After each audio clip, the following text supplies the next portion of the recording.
Bourbon Street, the pulsating heart of New Orleans. 14 sinful blocks where you can let your hair down, way down. Free beer! More than any other street in America, Bourbon Street is synonymous with booze and bacchanalia. Whatever your desire, if you don't find it on Bourbon Street, it's probably not worth finding. For decades, pleasure seekers have been drawn here to a potent combination of free-flowing alcohol and a nightly carnival atmosphere. Burlesque dancers, jazz musicians, pirates, and voodoo queens are all part of the street's legendary mystique. Bourbon Street, the street that satisfies your most wicked desires.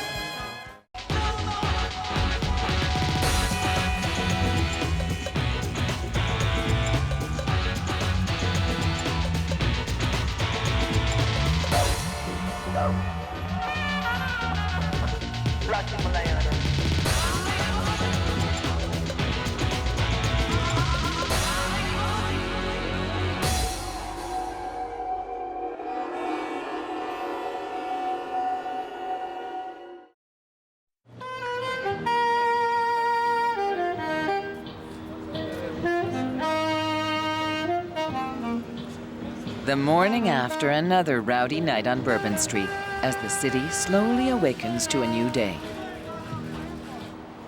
New Orleans' most notorious street begins here, at the intersection of Canal and Bourbon, then cuts through the heart of the historical French Quarter. Bourbon Street's 14 blocks extend 2 miles or 3 kilometers through the French Quarter, the original birthplace of New Orleans, located on the edge of the Mississippi River.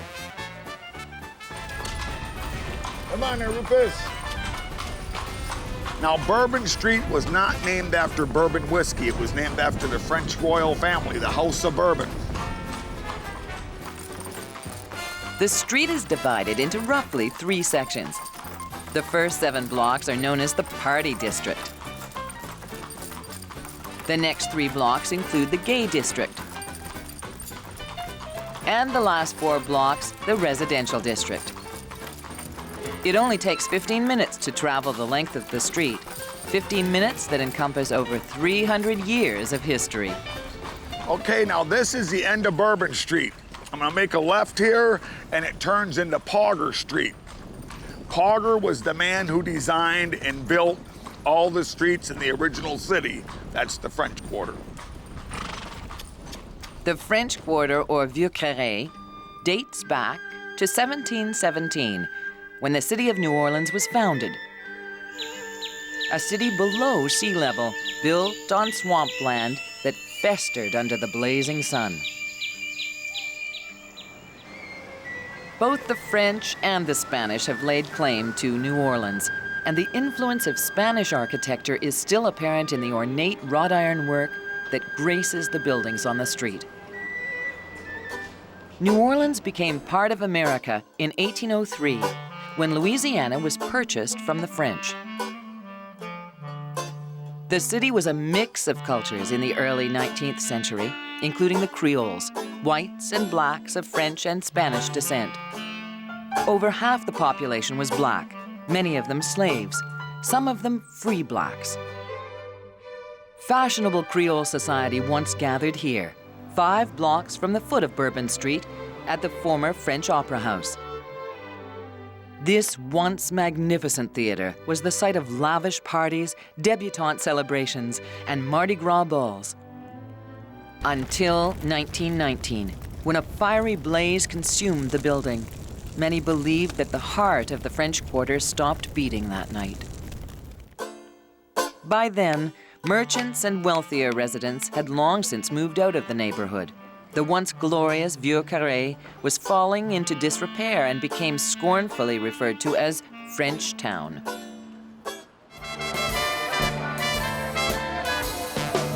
A different kind of rhythm took hold of the street when burlesque clubs began entertaining lonely sailors during the Second World War. By the 1950s, Bourbon Street was a haven for strippers and novelty acts. My father worked on Bourbon Street. My father was a ventriloquist, a comedian. His name is Phil DeRay.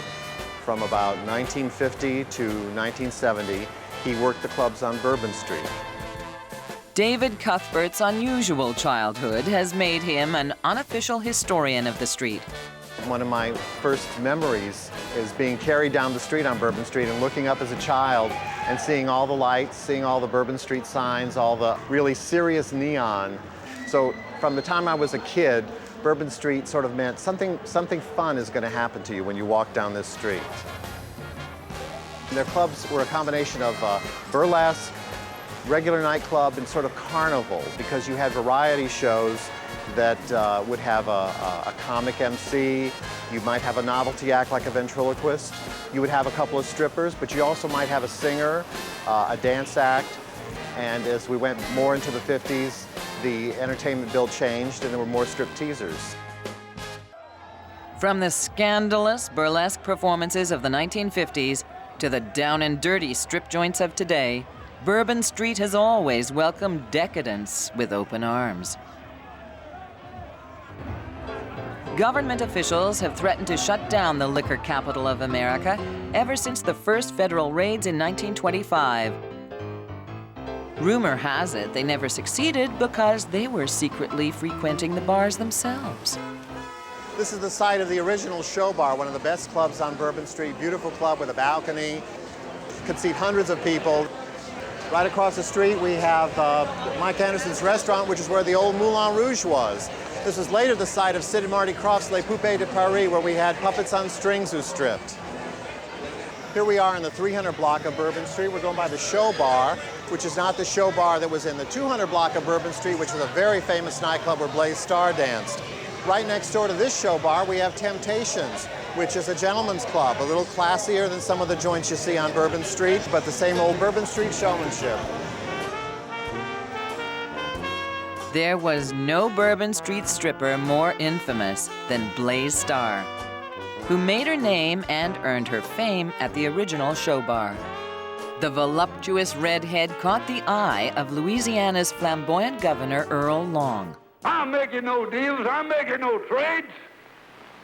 If I got to do that, I don't want to be governor. What began as a romp in the hay between a respectable politician and a seductive stripper evolved into a passionate, secret love affair. Secret, that is, until Mrs. Long found out.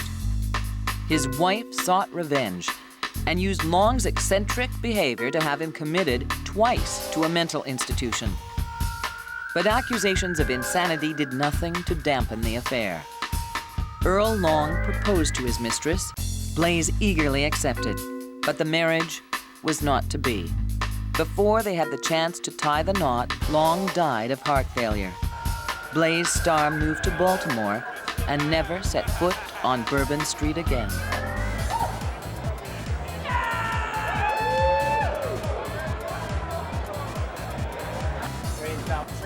Okay, troops, time to go. Let's go. Why wait for sinners in a desolate church when you can go directly to the most sinful street in New Orleans? On Bourbon Street, evangelists are never short on prospects, and the Church of the Vieux Carré, only a block away from Bourbon Street, is always in search of converts. It's salvation or it's damnation. It's heaven or it's hell. It's God's way or it's your way. Bourbon Street to me is associated with sin because of all the drunkenness, all the revelry, all the debauchery, the sex sins, you know. People from all over the nation come down here and they let their hair down. Many of them do things they wouldn't even do back home. I've been bad. It's not enough, friend, just to believe. You gotta turn or burn. Jesus said every knee shall bow and every tongue shall confess that Jesus Christ is Lord. From high life to low life, Bourbon Street is full of surprises.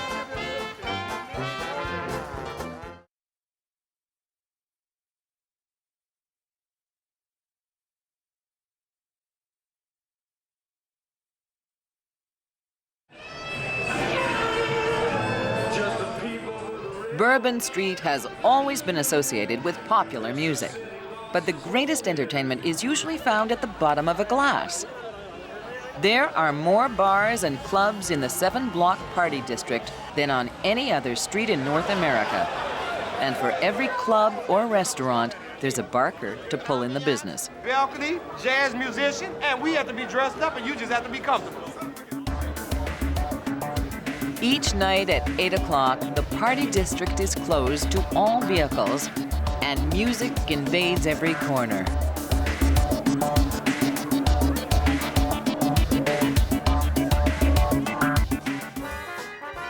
Bourbon Street's musical history includes 1950s jazz musicians like clarinetist Pete Fountain and trumpet player Al Hurt.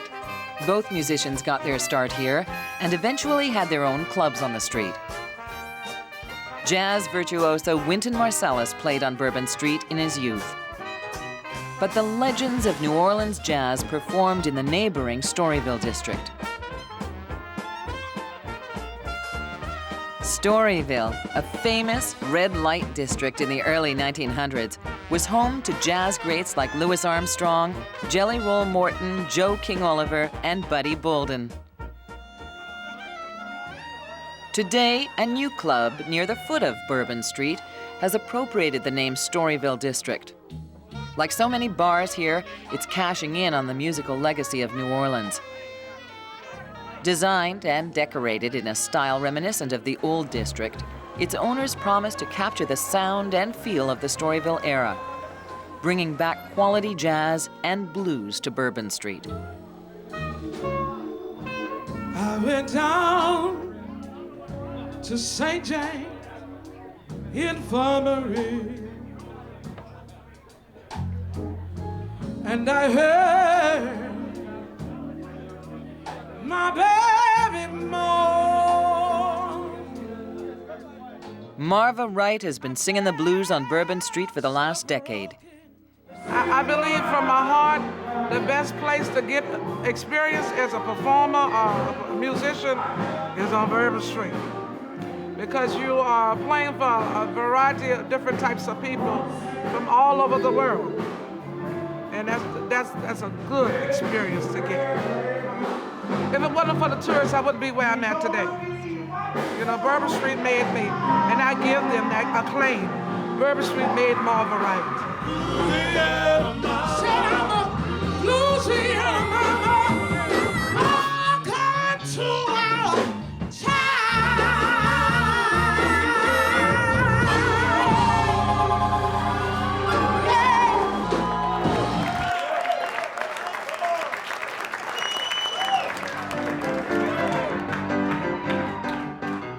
23 bars up the road at the other end of the party district is Pat O'Brien's, one of the most popular watering holes on the Bourbon Street Strip.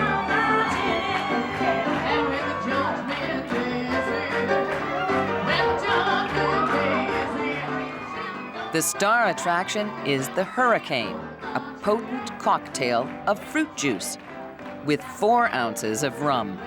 Not surprisingly, Pat O'Brien's claims the largest consumption of alcohol per square foot in North America.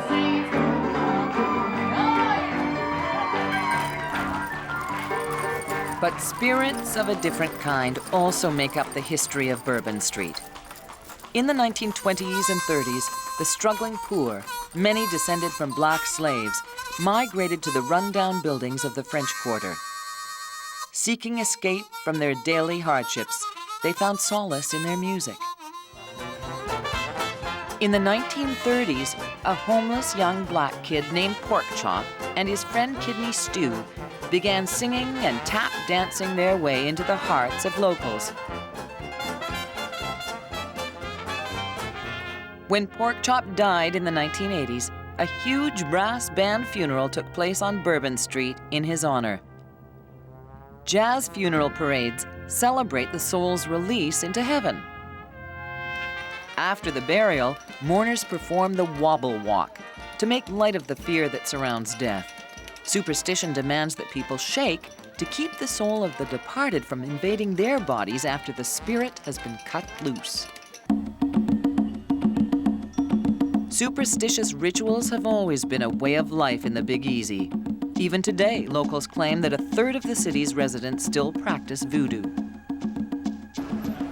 Marie Laveau's House of Voodoo, located midway along Bourbon Street, draws the curious and believers alike. In the 1800s, Marie Laveau was New Orleans' most famous voodoo priestess, earning good money in exchange for her powers of sorcery. And in spirit, she's still cashing in today. Oh, Marie Laveau! Hey, Marie Laveau! Hey, Marie Laveau! Hey, Marie Laveau! Oh, Marie Laveau! Voodoo queen, she got rich on voodoo in New Orleans. Although Marie's powers had less to do with magic than manipulation, tourists still head for the local cemetery where Laveau's gravestone is known as the Wishing Tomb. Local tour guide and storyteller Bloody Mary regularly brings offerings to the tomb. Here we are at the tomb of Marie Laveau, the second most popular spot in New Orleans next to Bourbon Street. There's been a ritual here for many, many years, and it is of great respect. You knock 3 times to open the gates. St. Peter, open the way. Turn 3 times to get rid of any negativity that might be around you. Offerings are appropriate. Libations. Spirits love spirits. The trousseau. 3 crosses, ancient voodoo crosses, are traditionally placed at a tomb. It's the point of entry for the spirits. This is where you believe in faith that your prayers have already been answered. I pray for direction and protection and healing. Then you tap 3 times to close the gates. And always ask permission to call again.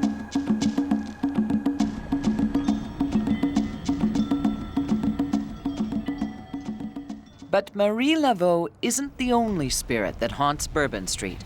This former blacksmith shop at the corner of Bourbon and St. Philip was once the headquarters of the city's legendary outlaw Jean Lafitte. The building itself dates back to the 1700s and is one of the oldest existing structures in New Orleans. Today, this important historical landmark is a bar. 200 years ago, Lafitte made use of the back door to sell smuggled bounty and trade in illegally imported slaves. In 1815, Lafitte and his fellow pirates were recruited to fight in the Battle of New Orleans in exchange for a full pardon of their piracy charges. Lafitte became a hero, and locals claim his spirit never left here. Bartenders have reported electrical aberrations and the sight of translucent images, and customers have complained of cold spots and peculiar noises floating in from the back door. Tall tales or drunken visions. In the grand tradition of New Orleans storytelling, it all adds to the colorful history of Bourbon Street.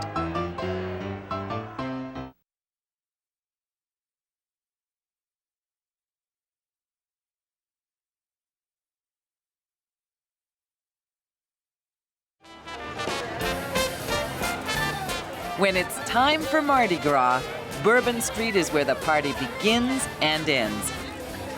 Although the Mardi Gras parade no longer passes along the street itself, there just isn't room, the crowds still flock here. Mardi Gras is billed as the greatest free show on earth and the biggest party in North America. Exclusive men's clubs called crews organize the most glamorous balls and biggest parades.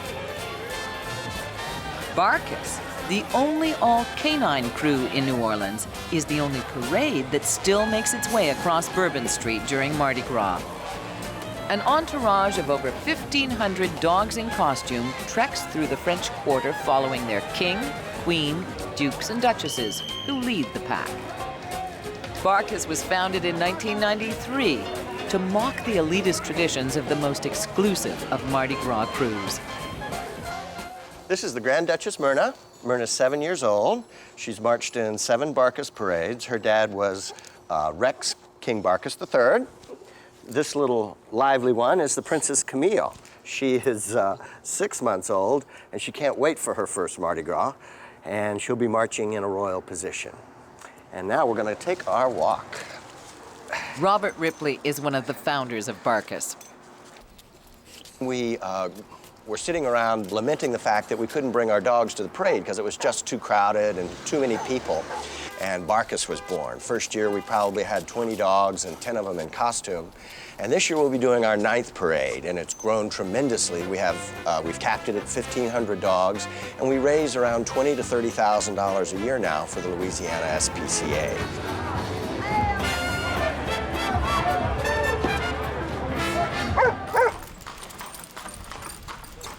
Here, at the northern end of Bourbon, the character of the street changes from business to residential.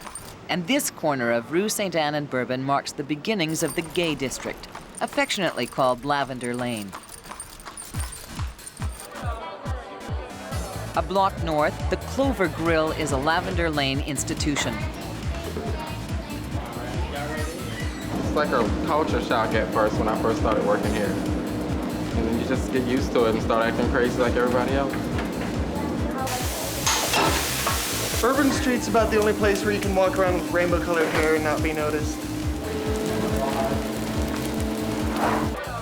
Across the street, Café Lafitte in Exile, a popular gay bar, was once a hangout for Tennessee Williams. When the playwright landed here in 1938, he was immediately seduced by the joie de vivre, or love of life, he encountered. He often spent time wandering through the old city, frequently ending up on Bourbon Street, where he could find a companion. For Tennessee Williams, the muse of Bourbon Street beckoned. Out of his experiences in New Orleans, he produced several great plays, including the classic A Streetcar Named Desire. At the time, there actually was a streetcar named Desire on Bourbon Street until 1948, when the streetcar tracks were ripped out. Then a bus by the same name.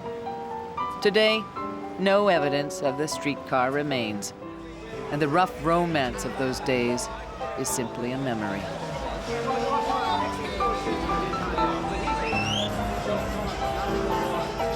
By early morning, the sins of the night before are swept away, and it's business as usual on Bourbon Street. From the spells cast by Marie Laveau to the crimes committed by Jean Lafitte, from the burlesque beauty of Blaise Starr to the wacky Barkus canine parade, the spirit of Bourbon Street will live forever. There may no longer be a streetcar, but on Bourbon Street, Desire will still take you wherever you want to go.